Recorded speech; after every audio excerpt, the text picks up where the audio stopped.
Israel's Prime Minister Benjamin Netanyahu has won a landslide victory in a contest for the leadership of his ruling Likud party. Netanyahu took 72% of the votes cast by party members, fending off a challenge by the former Interior Minister Gideon Saar.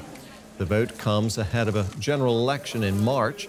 Netanyahu has failed to form a government after two inconclusive national elections this year.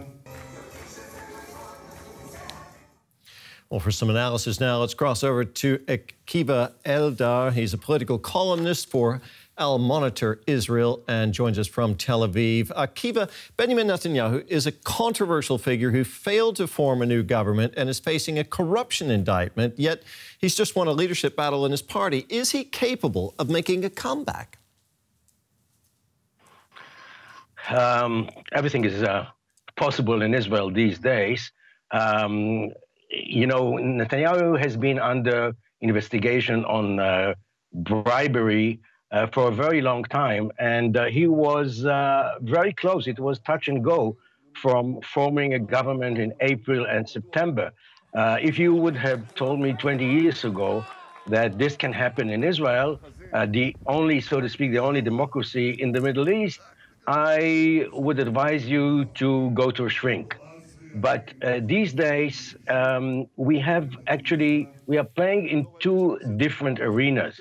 There is the legal arena and the political arena. And Netanyahu has used this platform of the primaries, of the Likud primaries.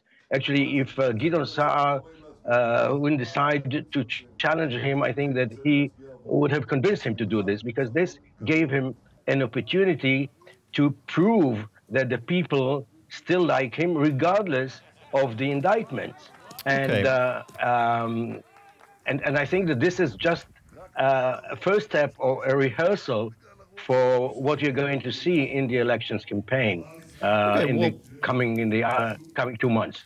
I want to ask you about that election. You know, winning the backing of a party is one thing. Winning an election is something else. What kind of contest can we expect in that upcoming election in March of next year?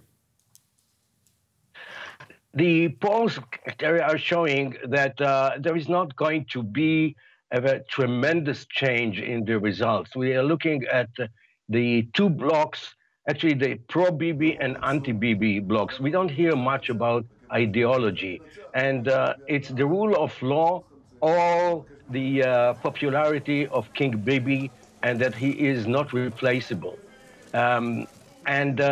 I believe that at the end of the day, it will be either the Supreme Court or the President of Israel, because according to the law, the President has the power to give the mandate to a member of Knesset that he believes has the best chances or is kosher to form a government.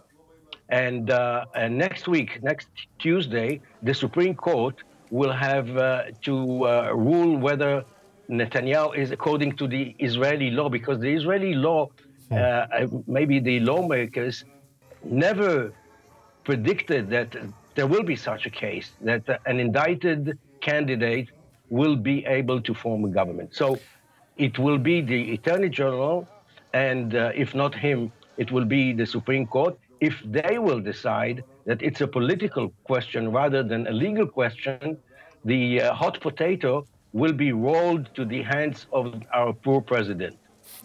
Okay, thank you so much for your insights. That was Akiva Eldar there, commentator in Tel Aviv.